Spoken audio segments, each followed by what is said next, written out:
when we turn to the gym and say like, you are the reason why I'm injured in, one of these ways, it's like these things were always at risk of happening.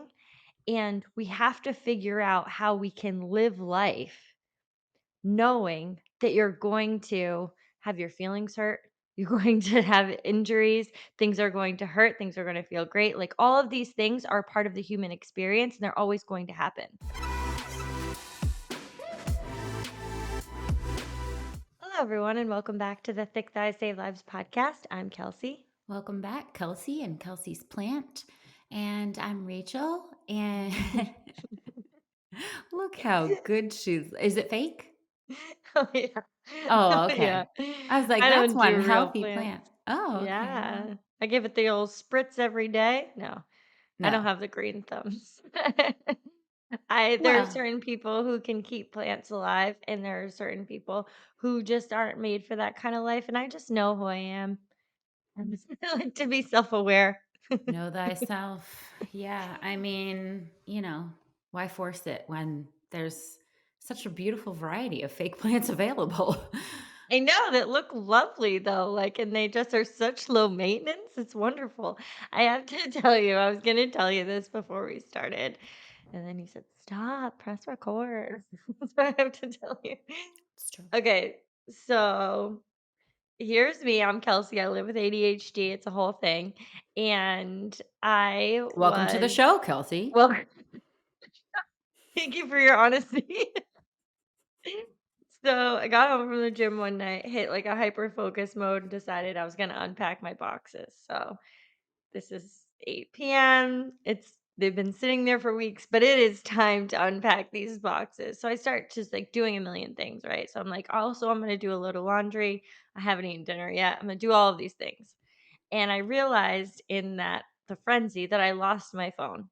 And I was like, where did the phone go? I'm wandering back and forth trying to figure out where the phone went. And I'm like, maybe it's in one of these baskets. I don't know. Maybe I put it in a box. So I kept like kind of hearing the vibrations like down the hall. And I'm like, what the hell? So I keep coming down the hall. And then I was like, damn, did I put it in the washing machine? Because that'd be a terrible idea. But you know where I did find it? In the dryer. I want to be a fly on the wall because I'm just trying to You think don't. of no, but I'm just trying to think of in what instance would it have been appropriate to put the phone into the dryer? And No. also Like, on that same note, wouldn't it have been such a weird instance that it would have been unforgettable? Like, yeah. look at me putting my It's phone in the dryer right now. That's a weird thing. I'm never gonna forget I did that because that's totally inappropriate and weird. Mhm. Mhm. How come But how instead, come? I open up the dryer door and I'm like, "Oh, there you are."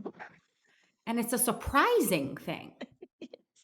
This I is don't remember doing it at all, but because, like, I was doing things, but my mind was doing different things, that I was just I place things places. And I don't remember that I'm doing it because, like, my body is moving, but my brain is, like, definitely in a different conversation or, like, error. on that note, It's exited.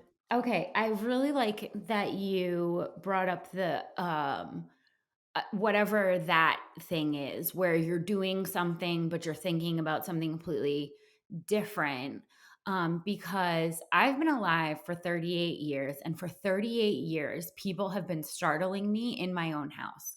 Like this is a Yes, they thing. have. Okay, I don't know like if other people suffer with I know that other people live with me. I'm aware that they're here. I know that they're no danger to me, but I'm in my They own might need to house. change rooms Yes, periodically. and that they do, roam. They have free will here. They just roam about the house, and I know that they're here. Yet, every single time I'm in a room and someone enters, I go, "Ah! What do you why you "What are you sneaking up?" And they genuinely startle me. They live here. They were not, like, sneaking. They were just walking normally. But, my husband, like, consistently makes fun of me because this has just, like, been a lifelong thing where it's like, "How can you be scared of me walking into a room? That shouldn't be scary." That and I'm like, "No, it startles me."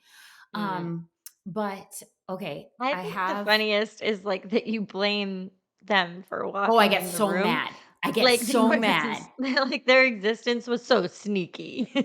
I yell, like, my most common thing is I'll be like, "Bro!" And he'll be like, What? I live here." And I'm like, "Why are you coming in like that Why are on you me?" existing here in your house? And he's like, "I literally just walked The in." audacity. I'm so mad. I get so mad. Now I have a spawn, and I am learning so many things about myself through this Yeah. little tiny version because he gets startled. And I'm Mhm. like, what is this? A weird thing that I've passed on? But no, I realized the other day when I startled him because he does the same thing. Mama, what? What? And I'm like, I'm sorry. I live here. But what he was doing was, like, he was in this, like, very, in like, he gets these setups going where In he's got another these world. people, and he's Yeah. in this other world, right?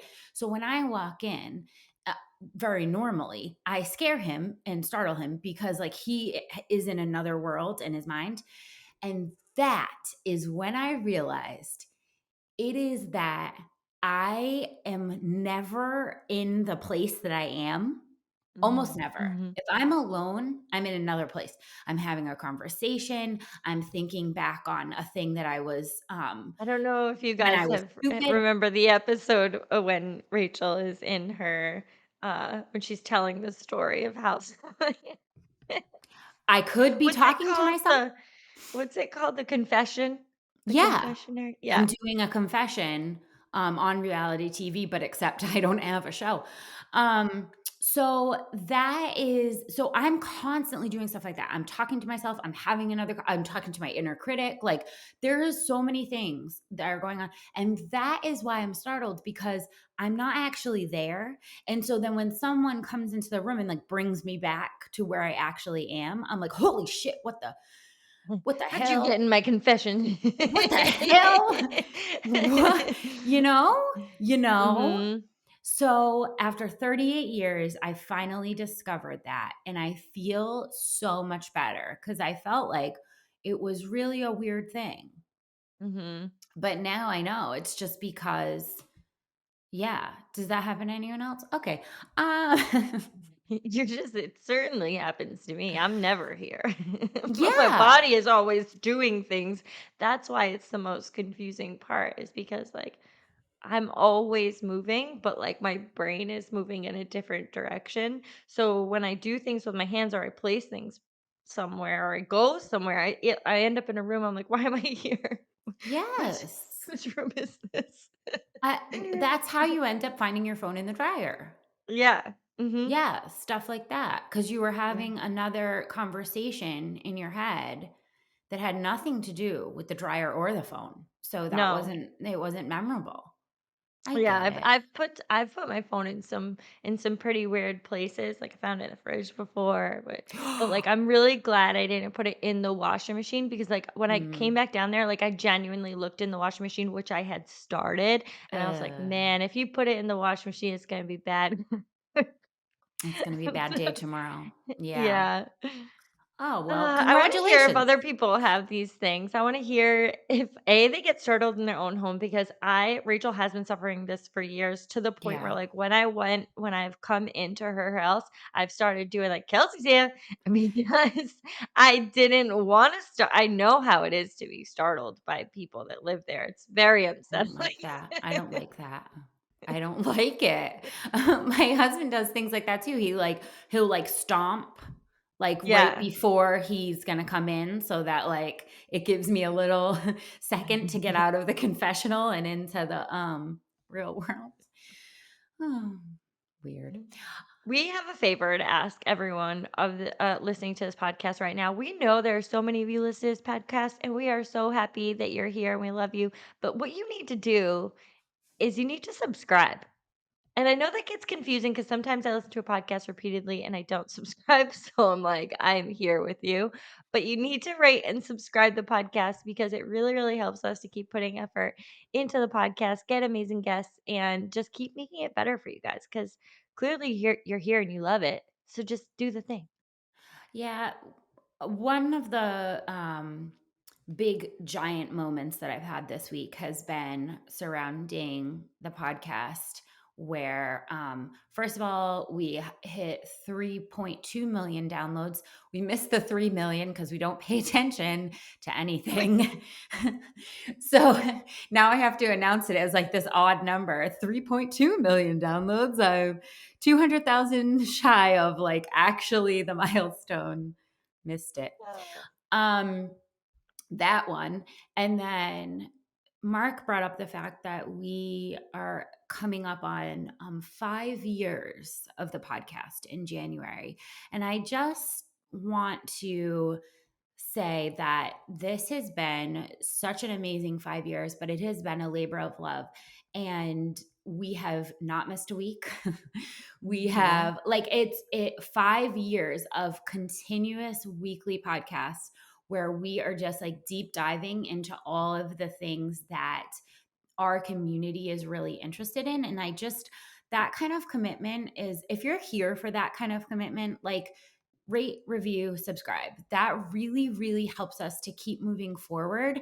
And also, it helps us to get incredible guests. Like, we want to, the caliber of guests that we get is just so highly dependent on you guys and your interaction with the podcast. So definitely do us that favor this week. Make it a priority if you love it, because we have been doing this for a hot minute. Hot minute. I couldn't even believe it was 5 years. I can Rachel was either. like, "Oh," she was like, "Yeah, our podcast. We've been doing it for like 2 years." And Yeah. we're like, "Try 5." I was like, Wait, what? "Oh, Wowzer. amazing. We So, haven't said anything incredibly stupid in 5 years. oh, I So many have. opportunities." Oh, I I mean, have. not like I definitely have too, but not like overly stupid. You know Today, what? I Here's admitted the thing. I get startled That's in my own true. house. Yeah, but here's the thing, just real quick on this. People get caught up in saying stupid things or like whatever that end up like going viral and stuff when they are trying to be someone that they're not. And we really have never done that because I have a fake plant on a chair. Hey, girl, we need to give her a Sitting name. here. We do need to give her a name, but, Mm. like, we just have just showed up authentic, just as us, every time, just here to talk to you guys about, all of the things that we're all facing on a daily basis and try and have some real conversation about it and imperfectly have those conversations where, like, I'm thinking about this thing. I may, these are my thoughts on it. Do with that what you will, because ultimately the goal of the podcast is to talk about some of these issues with all of these women, all people, to change the dialogue around health and fitness, and really empower you to take the wheel of your own life. And that is ultimately the work that we're doing on a weekly basis of just like building that up, building that confidence and that ability to say, like, I know what's best in my life. I've gotten a lot of information. I've been able to discuss shit with my girls. But ultimately, like, this is my health of my body and my life, and I'm going to live it unapologetically. Hell yeah. How do you feel about Louise? I love Louise. Louise is Yeah. a really underused name. I haven't I heard it in think a while. she's No one's reading, introduced me and said like, "Hey, I'm Louise." I think she's just Feels reading exotic. Louise to me. I don't Oh, know. Louise. Let's You're a put big it in plant the hat. namer. Well, Okay. yeah, we'll put it Mhm. in the hat because you have to try it. You have to like call her it a couple times. And See if it um sticks.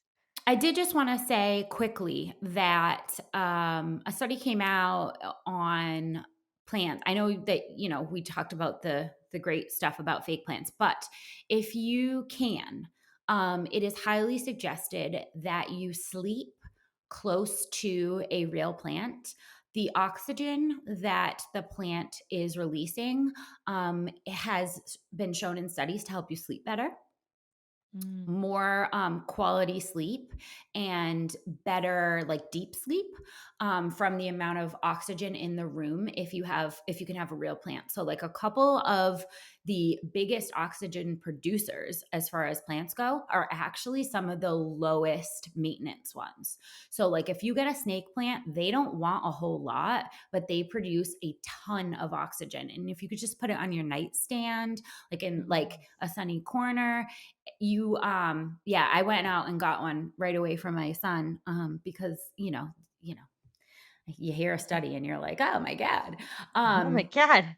oh my god, He what needs have to I s been he needs doing? to breathe better in his sleep. Jesus.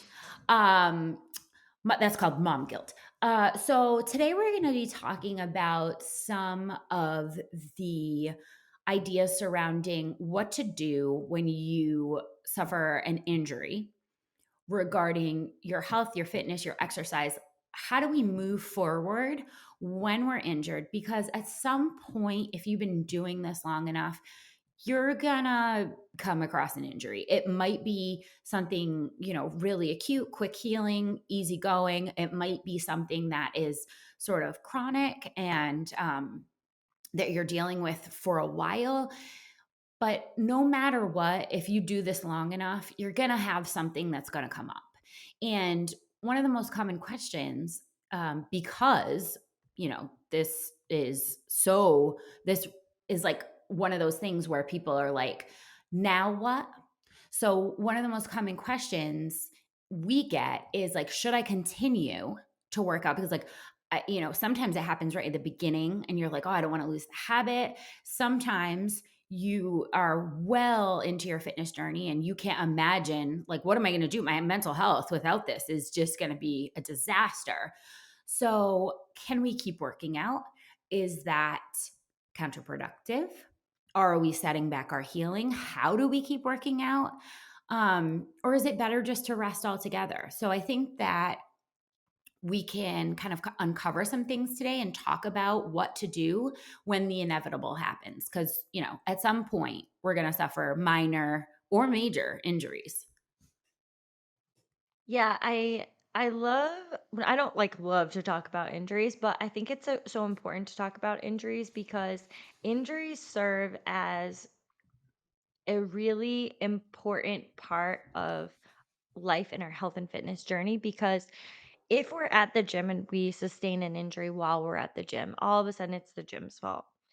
If we sustain an injury in life, which will inevitably also happen, it is, well, now I can't go to the gym or I can't I have a bad back or a bad knee or these are the reasons why I cannot take care of my body in other ways when it comes to fitness. So it's such an important part of why either we stop going to the gym, um, don't start at the gym in the first place, or have the inability to make it a sustainable part of our health and fitness for the rest of our lives.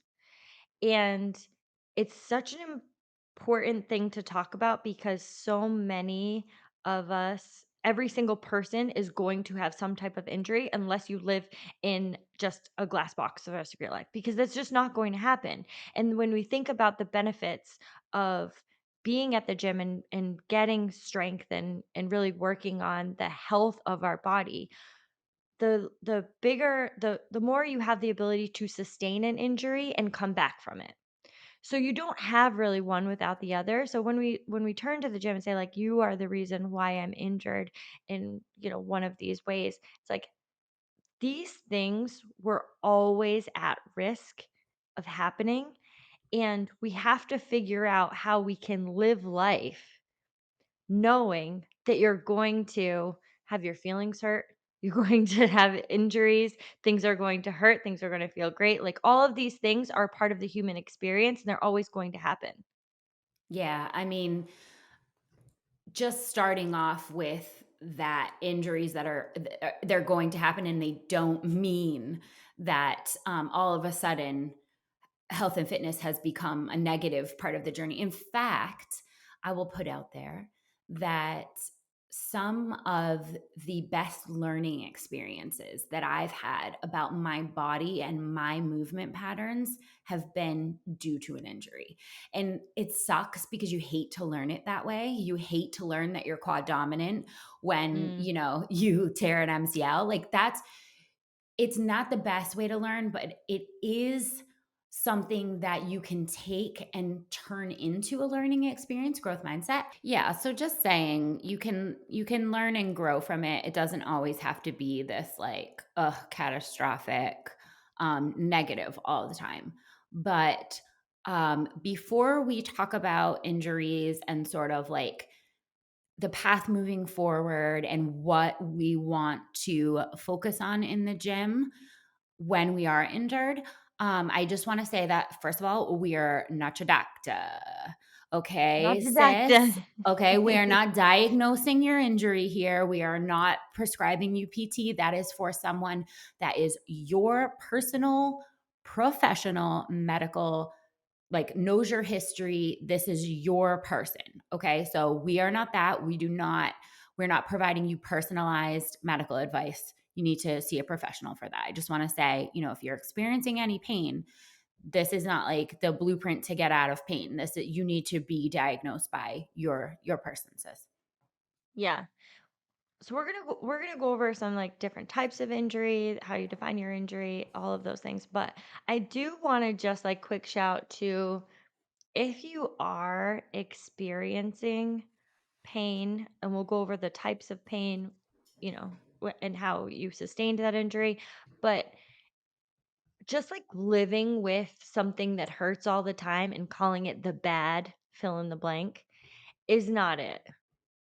Like, you don't just have a bad knee or a bad back or blah, blah, blah, and have these limitations for you for the rest of your life. Because if you think about the language you're using around that and you just say, like, well, I don't do X, Y, and Z because I have a bad back, for example, it's like, are you planning on experiencing pain for the rest of your life, or never being able to, like, pick up your dog, your niece, your nephew, all of these things in life, experiences in life that you'd like to do because of this injury that you've decided is just forever? Because there's always ways to just kind of improve and take care of your body, even if that's something that will never ultimately go away because it's just, you know, something that you're gonna live with. That's possible for sure. But there's always ways that we can care for our body to make it a little bit more manageable on a daily basis. It's rare that anything is forever. I know. I know. Anything. Yeah. Think about anything. So to think that, the vessel that you're in is going to have this pain forever, for the rest of its life or time here. That's a pretty depressing thought. And I also think it's pretty small minded, because I think Yeah. that, if you truly understood the capabilities of your body, you would absolutely have more faith that it can repair. But so much of it has Mm. this chain reaction, and so much of it doesn't have to do with the specific area that's hurting. Yeah. And that's where we just so oversimplify the human body. And this is just a common theme throughout health and fitness, right? We always do this.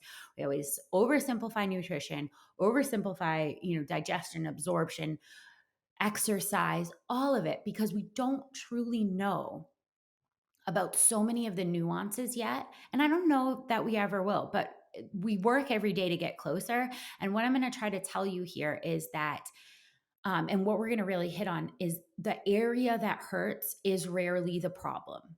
Mm. So, with that in mind, thinking that you have, a bad knee, a bad shoulder, a bad back, and then focusing on only the protection of that part and avoiding pain in that part is not addressing the actual problem in the kinetic chain that has led you to this place of pain.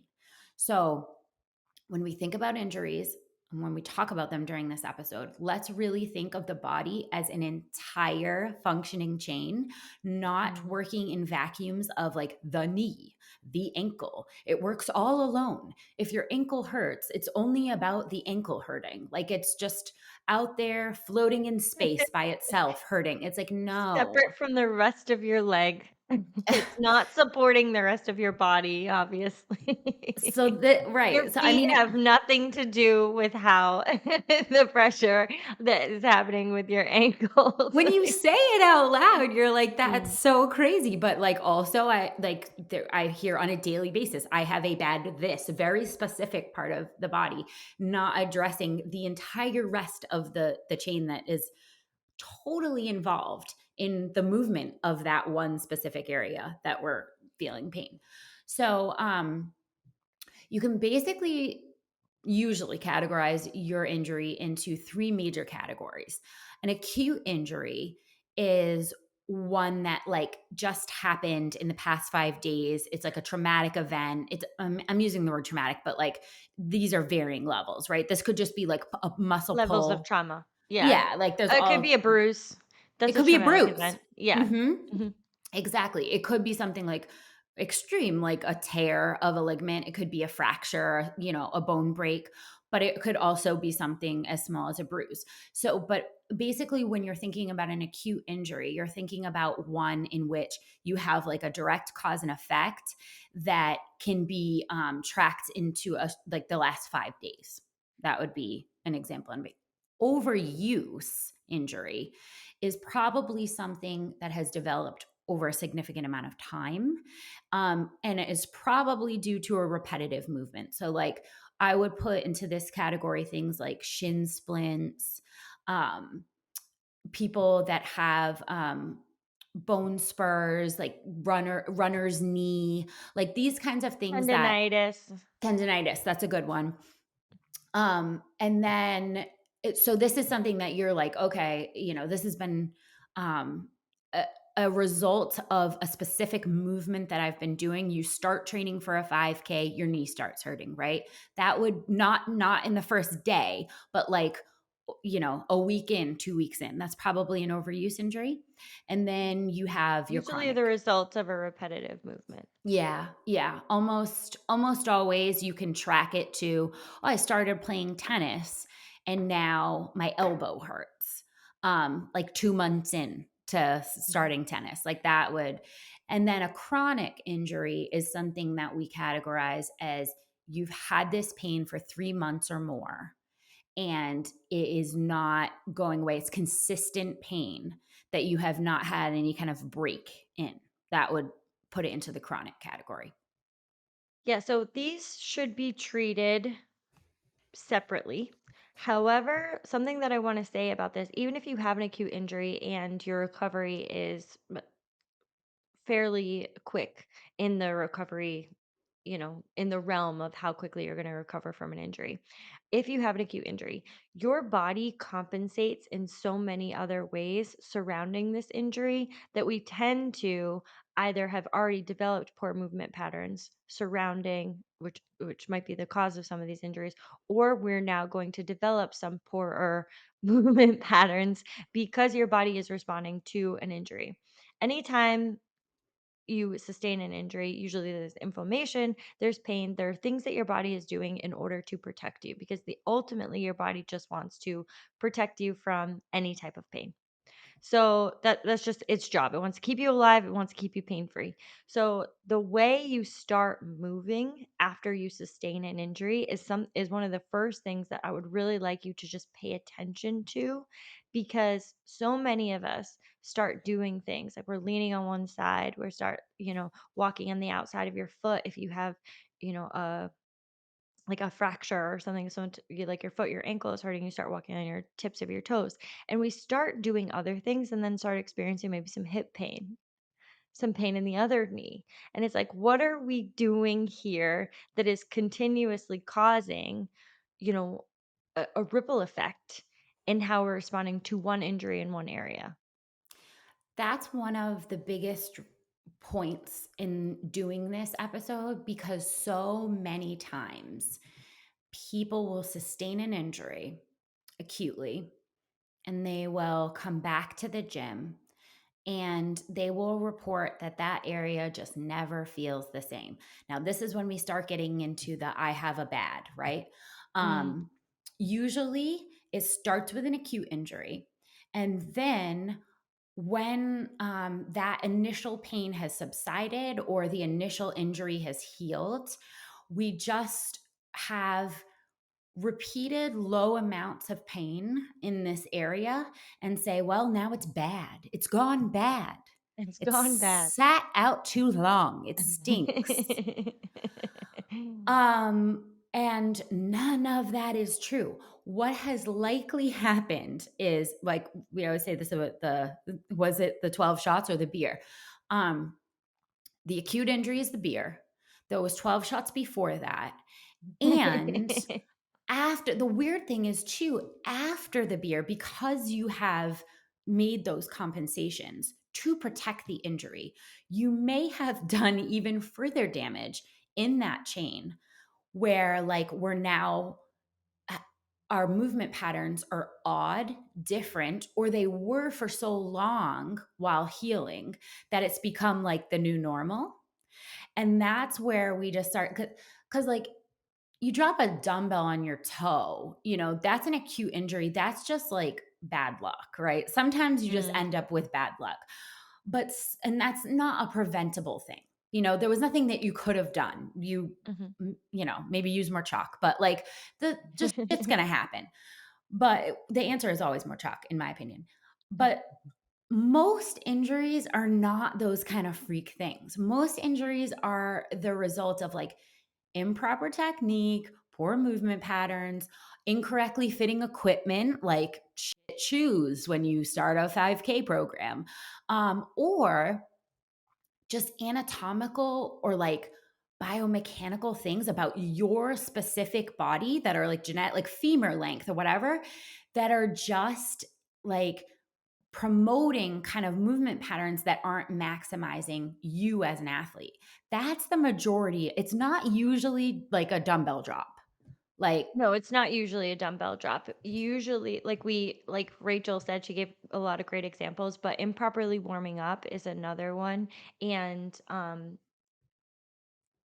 when we talk about, I'm just gonna hit the mobility thing because okay.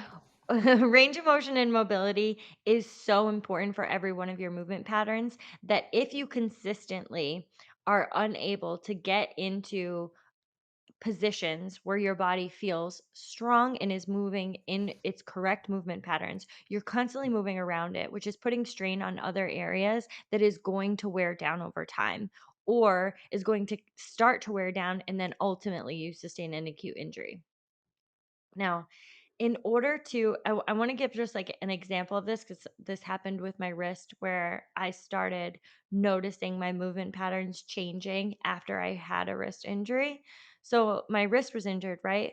But I lost a ton of mobility in my shoulder, in my entire shoulder joint, and it started putting ultimately more pressure on my wrist because I was having to hold weight in a different way where like I couldn't even get it back into its position. Now, is this chicken or egg? Like it did the shoulder start moving poorly and then it became more pressure on the wrist and then, ultimately we had like more injuries. But we we usually have an injury and think like, well, I just need to rest that area of my body and indefinitely until it stops hurting. And there is always a place for rest. But when we think about recovery, recovery is not inaction. And that's where we kind of get messed up when it comes to movement, where inaction is where we think that we are healing or resting when we're not actually doing anything to heal. Healing and recovery from an injury requires action. Dude, it's a verb. Yep. Like, It's a it's so verb. true. Yeah, no, because so many people, when they think of the word recover, they think of that as a synonym for just inactive. Make sure that you are just like laying flat and just moving as little as possible. The key The key to making sure that you don't have a chicken and an egg situation where you suffered an acute injury in your wrist and it became a shoulder issue, or vice versa, is to make sure that recovery is a verb. It's an actual plan that you are hitting. And, This I has think been that proven so many times too. If I you see anyone know. who has sustained a break, anything that like a sprain, anything, when you immobilize that area, sometimes immobilizing an area is necessary for a short period of time.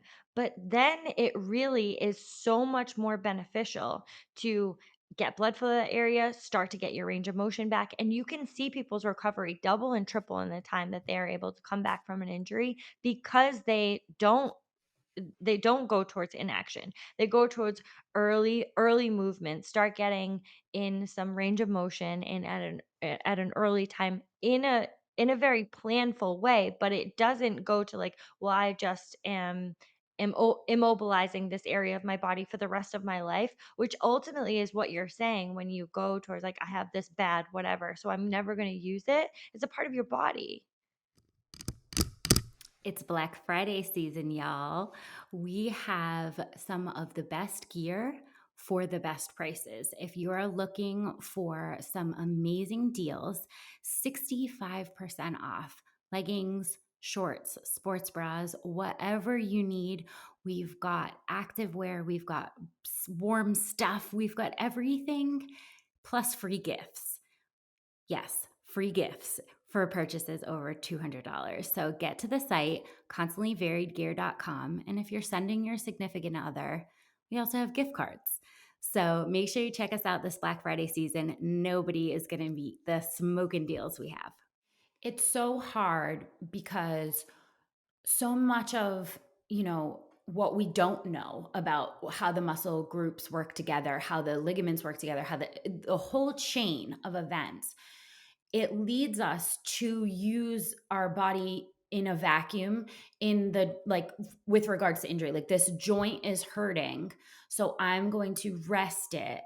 And I'm when people think about like, well, what can I do in the meantime? I don't want to lose, my fitness or whatever. They think of ways in which they can work out by completely avoiding that thing, right? Mm. And what I would encourage, rather than thinking about if you are taking the action route and saying, like, I want to recover, it's not, okay, my ankle hurts. So I'm just going to sit and do a whole bunch of upper body stuff. That's like the go to, right? Something on my lower half hurts. I'm just going to annihilate my upper body. Something on my upper body hurts. I'm just going to do legs all day. What I would encourage people to think about instead is if you have an injured wrist and that's going to be immobile for a certain amount of time, I would really encourage you to think about the elbow and the shoulder on that same arm and what you can do to make sure that they are staying mobile, flexible, and being able to stabilize correctly.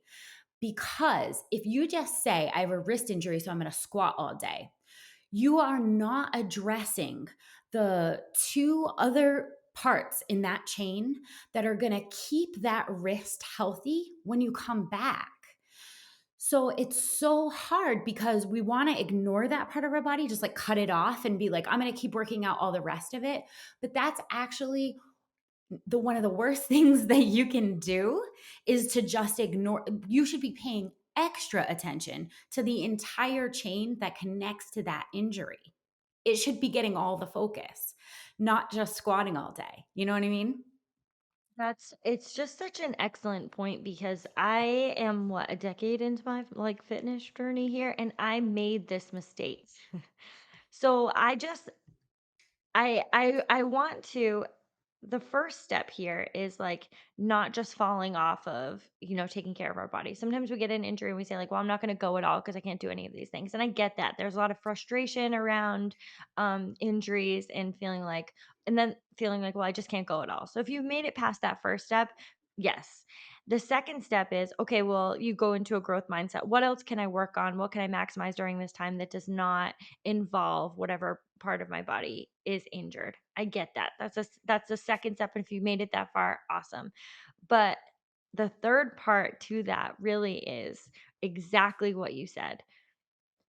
We ignore the parts that are injured and we don't assist in the healing.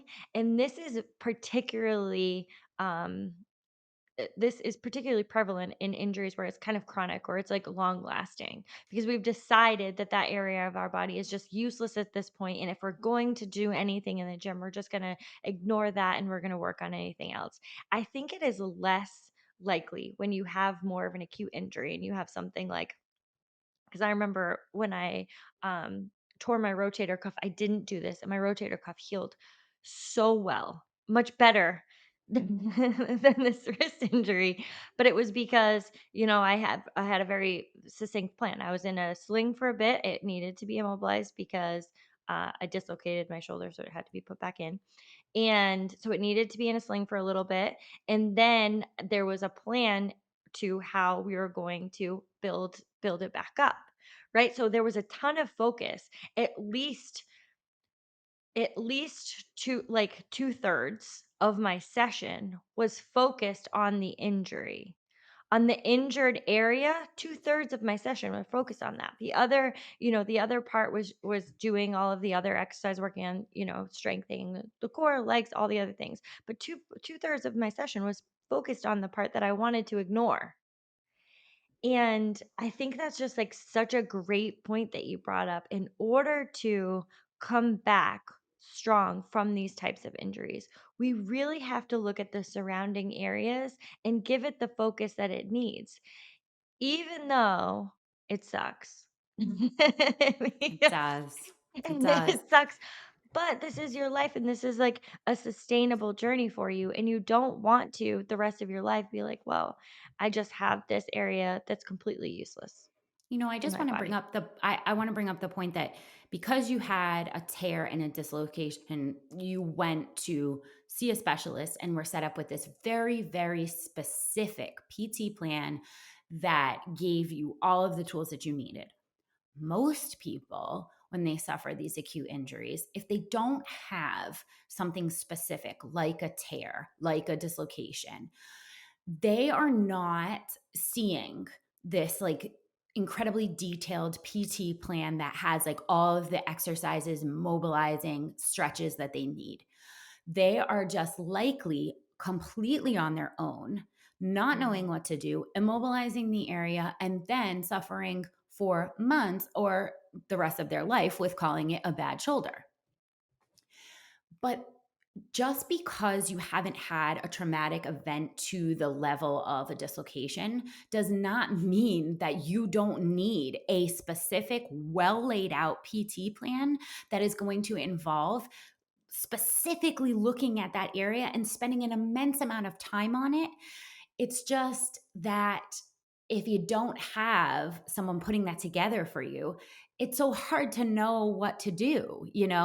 And the best, I think, the best analogy that I've heard for explaining this in the kinetic chain is like you have a flat tire, and I like analogies, they help me a I lot. do too. Hmm. You have a flat tire looking at it like, holy shit, well, this wheel is not going to turn with that flat tire, right? You fix the flat tire, you just start rolling. It doesn't feel the same. Did you check to see if the rim was bent? Mm.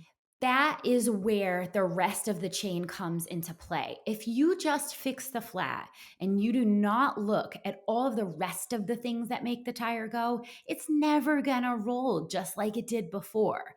You know what I mean? And that's where people get their, this just feels wonky. This feels Mm. bad. This one doesn't work as good as that one. It's because their wheel has never rolled correctly after perhaps a flat tire because the rim wasn't addressed. And it does not mean that it's too late. There's always time for a new rim, guys. Always. No. There is always time for a new And rip. because you brought up mobility, I just want to go over quickly. I was thinking about this when I was doing my dynamic stretches in my before my workout today. I was thinking about how we tell the TTSL athletes and everyone really, it's pretty well accepted now in athletics that we warm up dynamically first rather than static stretches where 20 years ago when we were no, probably not you. Maybe we were like hold 1 2 3 holding Mhm. our stretches, like that's how we warmed up for games. And now you almost never see that. It's all dynamic. And I think that a lot of people do not understand the difference between flexibility and mobility, Mm. and why we are mobilizing before we are asking a lot from our body and not working on flexibility. So I think that if we can break these things down, you can understand a little bit that, like, how the kinetic chain works together. And not only that, but why mobilizing and having flexibility and stability are all part of your recovery, and not just something that we're just going to immobilize something and then expect that it's going to come back to its full range of motion with absolutely no work. Mhm. Mhm. Or maybe you know, you don't even remember when you had full range of motion. Dude, it's I so true. I have, seen or worked with so many people that have been like, "Well, I've never been able to," and you have just like, when you were maybe a baby, you've seen babies squat, you've seen babies do overhead squats, like, but like, we're to the point where like you might not remember ever having this full range of motion, and that's okay. But it is instrumental in any type of movement that you're going to be doing, and in the movement pattern that we're going to talk about. So let's just talk about, like, generally speaking, how we can define our primary movement patterns into these categories. So we have walking, running, sprinting, squatting, lunging, pulling, pushing, pressing overhead, and twisting. Now these are things that we do on a daily basis, whether you think you do or not. I love I love to put all of these into everyday experiences because people don't realize that, like, you're going to be pulling things all the time, you're pushing things all the time. Like, we are going to be doing all of these movements whether you're doing them in the gym or not. So if you practice them in a controlled setting in the gym, you're preparing for life. So none of these things are like, well, I'm never going to press overhead again in your whole life.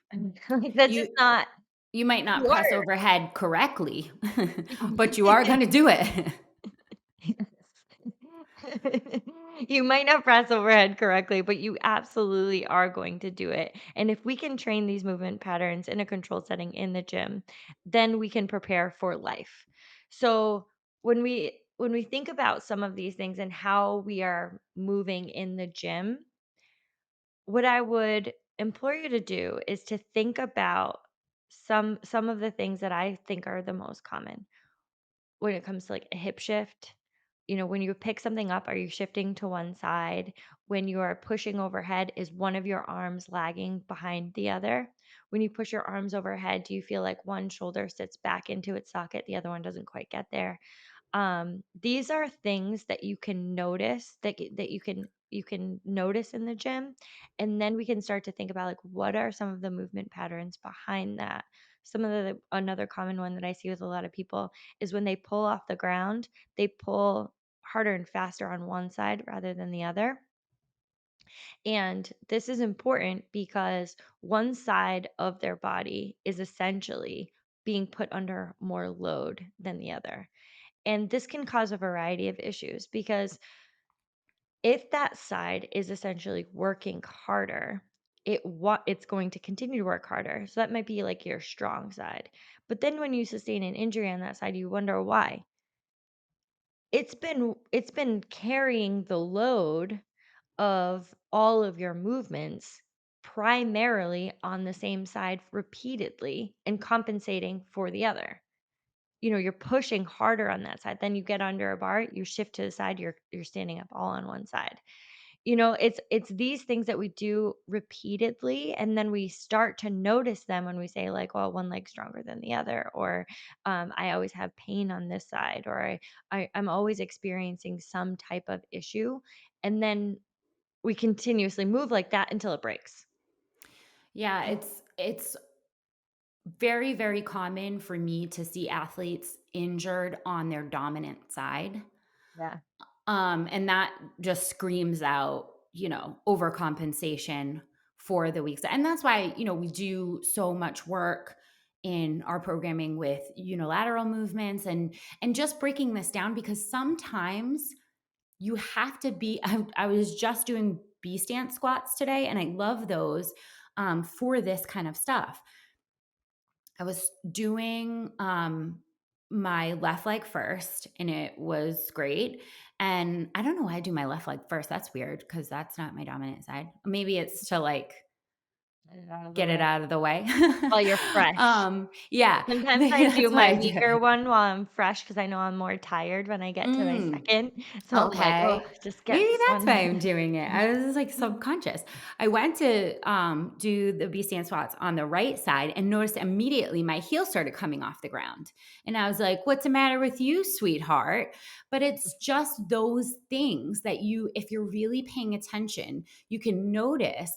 And when we're training in a way where we are including unilateral movements, we can say to ourselves like, oh, I see this, I notice this, and I'm going to move purposefully to prevent that. Like I immediately started pushing my knee out on that side and saying like, I probably have some pronation going on here. I probably did not mobilize this ankle enough beforehand. And I just spent a little time.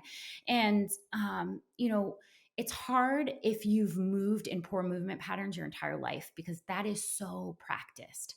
Yeah. But one of the best Think about how ways, many times you do that per right? day I know. And it's like, that's why obviously we need to think about the way we move a little bit more and be more present, but that's a and the hard way we ask. stand It's and that's the a way hard we sit. ask. It Yep. is because those things are trained. They've been trained for so long. But if your little, hour in the gym, if you can think about it then, it might make it easier moving forward to correct some of those movement patterns. It's just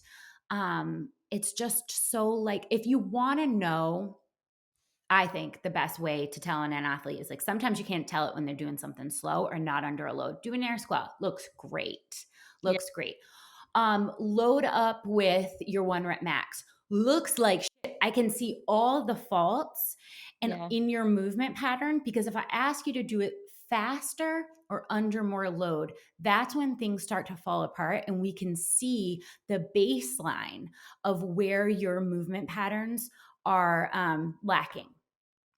And that's why, when something is injured, we What just along cannot, those lines, can I insert something right there? Because of course. I think it's a funny thing. Um, I had continuously been in a spot where I was like, "Why isn't my back squat going up?" And one of my coaches was like, "Oh, like let's like we got to build up those legs. We got to build up those legs." And I'm like, "My legs are super strong. Like, what's happening at the 1 rep max point?"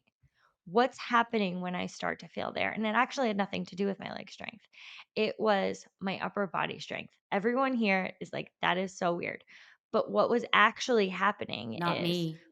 yeah, what was actually happening is where the fold started to happen wasn't in my legs. It was supporting the weight in my upper body. The same thing was happening in my front squat. And this is a little bit easier for people to understand.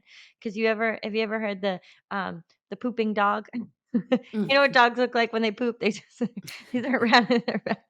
Okay. Well, if you are a pooping dog and you're looking like you're gonna stand up a front squat and you go into and you go into that movement, your upper body, your upper back strength is really where it's starting to fall apart, right? That's not your legs. That is the inability for your upper body to support the load in a front loaded position essentially. So where you start to break down is right in that upper back. that could be for a lot of people their core strength as well. So a lot of our core strength starts to break down, and then we start to go in that more rounded position. Like your legs aren't failing yet. Your legs could continue to push, but your ability for your upper body to support the load that you're currently under breaks down. So instead of trying to build up more legs, more legs, more legs, we really need to look at the fact that like to support that weight. And this makes complete sense for me because my legs gain more muscle than my upper body. And it just like from a genetic standpoint, like it's easier for me to gain like or for me to sustain muscle in my legs than it is for my upper body. Just tends to not wanna not wanna hold on to muscle. It's a long road, but that makes complete sense when I think a lot of people listening to this, they say like, "Where do I start to break down?" in my movements. And it's not always obvious. It's not always like, well, my back squat starts to break down. Like, I just got to back squat more. I got to build up more legs. Or is it that I might need to stabilize my core strength? Or I might need to stabilize my upper back, getting my shoulders to really stay pulled back to be able to support a load in a good position so that it stays in the right position when the load is on my back so it doesn't shift into more of a front loaded position where that I don't have the strength, because that's where those things really make a difference. Because like when it shifts you know into a spot where we're not able to sustain that positioning, then we start moving poorly, then injuries happen. So it's a really great point. It's also why I highly suggest people video their lifts, especially when they're under Mm. a Video your max lifts, you'll see load. so Yeah. much. You'll see so much. You'll see your hip shift. You'll see, but this is not stuff that you can always see when you're just like in an air squat or like when you're jumping. Like I'm telling you, video your box jumps and then play them back in slow motion. You'll see if you're favoring one leg in the jump, and you can see like all of your movement patterns, like where the faults are and stuff. And it's not to just like shit on yourself all day, it's to explain why one knee might be hurting, Yeah, and what because you you're, can do. and what you can do. So, to break this down, we want to look at three main areas when we're talking about the health of the whole kinetic chain. You need to be flexy, which means, I think, different than first of all, it's different than mobility in that flexibility is the complete range of motion in a joint or a group of joints, as well as the muscle that is crossing that area. So think static stretch. How far down can you go when your legs are outstretched and you're like bending forward? Like how that's flexibility, right? Mhm, It's important, but it isn't everything, because mobility is actually referring to like the area where the two bones meet and the degree of movement that you can have without restriction. So think about, like, if you're just sitting there right now, think about just rolling your shoulder in a circle, right? We have like sticking points where it's like, oh, that gets hard right there, or I lose my ability to have a full range of motion in a certain place. And these restrictions they can be muscle related, they can be ligament related, they can be tendon related. Like there's so many factors that go into mobility, and it's different than flexibility because it also requires strength and balance. Flexibility is just how far your muscle will stretch in a certain direction. But mobility refers to how you can stabilize the joint in order to get that full range of motion. So it actually demands strength, whereas flexibility is not asking for strength. And that's why we warm up with dynamic stretches rather than static stretches, because you are practicing bringing a joint through a full range of motion, but demanding strength from it, demanding stability from it, and also demanding flexion. So it's actually warming up tendons and ligaments better to move than just sitting there and static stretching a muscle over the course of, two bones. It's like that's not actually demanding strength from it. And so it's not moving you forward in that way. And then of course you have stability. So this is like your ability to maintain control of your joint. So many injuries are due to the fact of a lack of stability in a certain joint. It's like you're not stabilizing your knee and it's freaking flopping around in there. And then we have a ligament that's pulled to its max and you are tearing, partially tearing, rupturing. Like this is because your joint is not properly stabilizing. And like that's, if you have trouble balancing on one leg, that would be a lack of stability. That's why we practice these things. Like people are like, oh my God, I have such a hard time with like single leg RDLs. Okay, then we need to make sure that there's single leg RDLs in your programming. Yep. Because if you do not have the ability to balance on one leg, red flags need to be going up about the stability of your hip, your knee, and your ankle joints. Red flags.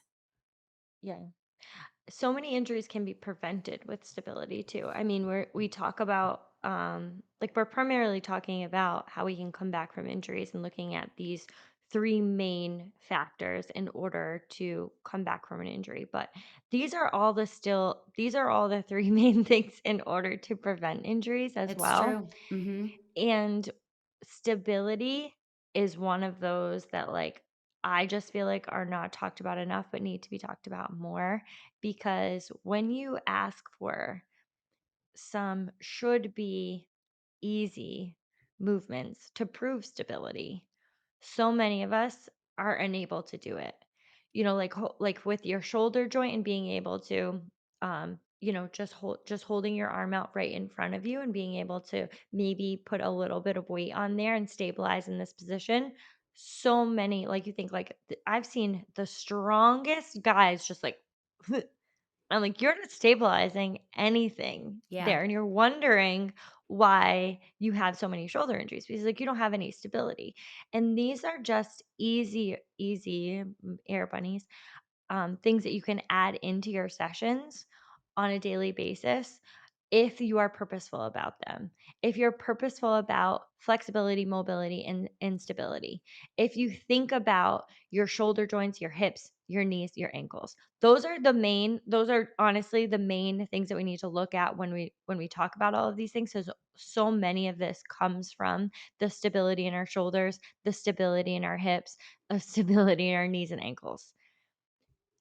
What moves around those really generates you think about, like, hip power, shoulders, like, all of these things, like, we're generating so much movement from these specific spots in our body, and then we're not taking care of them. We're not making sure they are mobile, they have the stability, and then we're putting them essentially under a load or even just under repetitive movement, like sitting, walking, daily life. That's repetitive movement that you're gonna be putting load on a daily basis.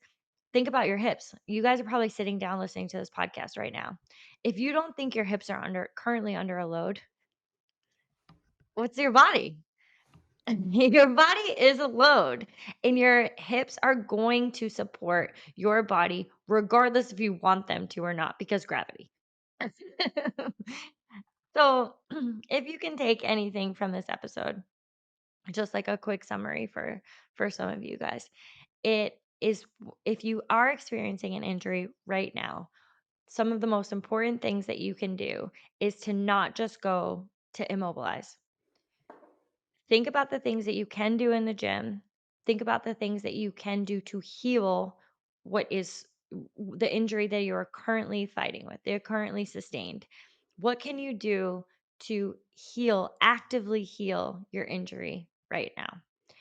The second part, I think, is for everyone to think about what we can put in our daily sessions that include flexibility, mobility, and stability.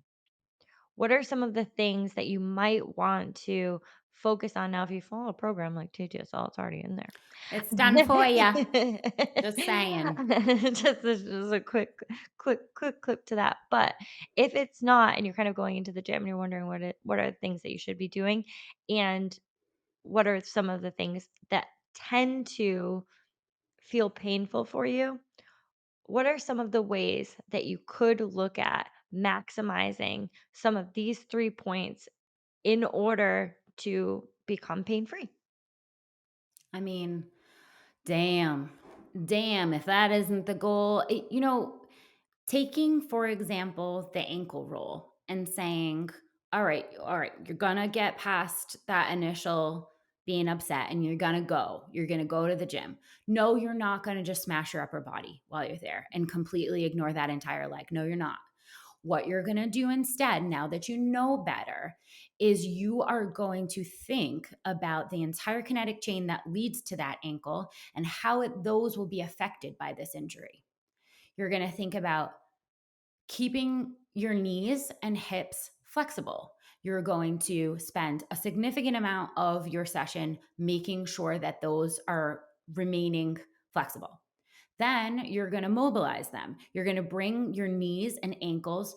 You're immobilizing your ankle. You're going to bring your knees and hips through a nice mobility session where you are bringing them through their full range of motion. And then you are going to work on some stabilizing things. You are going to do some clamshells to make sure that your hip flexors are staying strong. You are going to do some stabilization exercises in your knee. These don't have to involve weight on your ankle. We can think about all of the systems that went into the injury and making sure that they are staying well. Then, when the ankle cast comes off or you're able to put weight on your ankle again, you don't have a bunch of shit movement patterns or atrophy in areas or loss of flexibility and mobility in the areas that are responsible for that ankle. They're like their Mm, mom and dad. mhm. They're like responsible for them. And if you don't pay attention to them, they are going to continue to have dysfunction in that ankle again and again and again. And then it becomes your bad ankle all of a sudden. You don't have to have that. You deserve better. You deserve better than your bad ankle. So you got a plan now. You got a plan for when you're injured. And it's a plan of action. And I love, feeling like, okay, this isn't just something that happened to me and now I have to like work around it. No, I am actively working on it to make sure that this is not going to become a chronic injury for me. Mhm. That's what to do. That's what to do. That's how we get empowered and, keep with, the human experience, because that involves injury Sure to our does. ego. Ugh, to our feelings. To our feelings. I Our body know. is not separate from any of that. It is all part Mm. of the human experience, and it doesn't need to be a world-ending thing because we got a plan now. All right, guys, have a great week. We love you. Love you.